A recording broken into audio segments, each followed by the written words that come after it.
Bom, vamos lá. É importante você ter falado de planejamento, porque eu costumo dizer nas minhas coletivas que a gente não olha para trás, né? Desde que eu ganhei a eleição, eu olho para frente e não fico querendo trazer coisas que foram feitas aqui no passado, porque eu acho que isso não constrói. Entretanto, nos últimos dias a gente tem sido, às vezes, de maneira injusta, não por muita gente, mas por algumas pessoas, até fazendo uma política que eu chamo de destrutiva à instituição, querendo jogar na nossa conta algumas situações que sequer fomos nós que fizemos. Eu não fujo de nada do que eu faço, mas não quero que joguem no nosso colo aquilo que a gente sequer participou. Nós entramos aqui faltando um jogo para a paralisação para a Copa América, né? Tivemos um mês onde olhamos o trabalho que vinha sendo feito, enfim, e daí em diante a gente começou a administrar, mas o planejamento de 2019, e aí quando a gente fala de planejamento 2019, a gente fala de planejamento 19, 20, 21, ele foi construído anteriormente também dentro das possibilidades do clube. O elenco tem diria para você que talvez quase 50% do elenco são contratos que se encerram no final do ano. E isso é uma situação que traz alguma dificuldade de administrar, porque muitos jogadores performaram e, obviamente, que eles recebem propostas para ir para outros lugares. Nenhum deles, eu posso te garantir, se acertou fora daqui. Acho que o Celso já falou sobre isso essa semana, o Paulo também.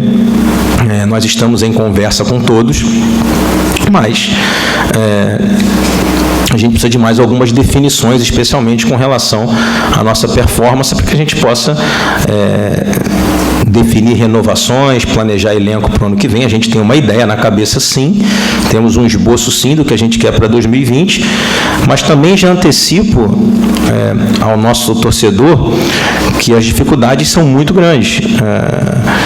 A gente chegou em junho/julho com quase 90 dias de atraso salarial, com nenhum imposto pago, com o contrato celebrado de televisão, assinado inclusive na gestão do penúltimo presidente, definido até 2024, ou seja, se eu ficar 3 anos como presidente do Fluminense, sair em 2022, o contrato será o mesmo que já foi assinado.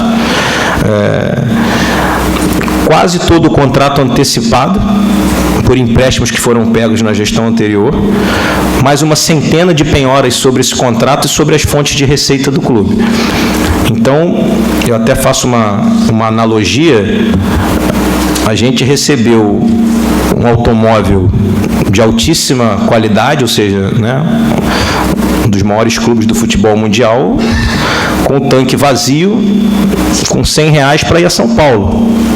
É isso. E a gente tem que se virar para concluir o percurso. Mas sabia? A gente, obviamente, que a gente sabia que a situação era gravíssima e obviamente que a gente está trabalhando incessantemente, fazendo gestão diária para cumprir os compromissos. Podem ver que em 4 meses de gestão a gente pagou 5 meses de salário, né? Mas a gente tem que fazer escolhas. Eu ontem, numa reunião interna do clube, lá com a nossa diretoria financeira, em algum momento eu disse, as nossas decisões e os nossos critérios de escolha causam injustiças todos os dias, porque eu preciso pagar as contas e eu tenho sempre 30% do dinheiro que eu preciso para pagar os 100. Então, a gente vai fazendo escolhas diárias e temos que reconstruir a instituição. E vai levar um tempo. Assim. Então, o que a gente pode dizer ao torcedor neste momento, nós estamos trabalhando incessantemente, o Departamento de Futebol trabalhando incessantemente para renovar os contratos dos jogadores, que a gente entende que são importantes, né? Eles estão sendo extremamente compreensivos, estão se dedicando igualmente, isso eu posso deixar vocês absolutamente tranquilos. Nós não temos nenhuma preocupação com relação aos nossos jogadores, ao caráter dos jogadores, ao nosso elenco. Não muda nada aqui dentro esse fato, muito antes pelo contrário.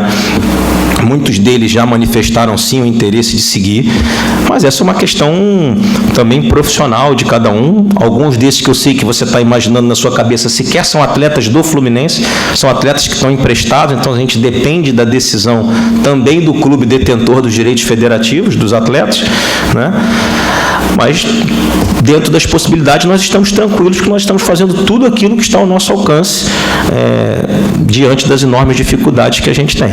Mas tudo caminhando bem, a gente vai poder, sem dúvida alguma, ter um time competitivo em 2020. Eu continuo dizendo, acho o nosso time um time dentro da realidade do clube competitivo, enfim, não tem um resultado numérico no campeonato hoje com o que condiz a nossa história, a nossa grandeza, mas se você pegar nos últimos 4 ou 5 anos, em razão da disparidade de valores que a cada dia mais o futebol brasileiro tem, você vê que isso não é um problema deste momento. O Fluminense, ano passado, só definiu a sua posição no campeonato na última rodada.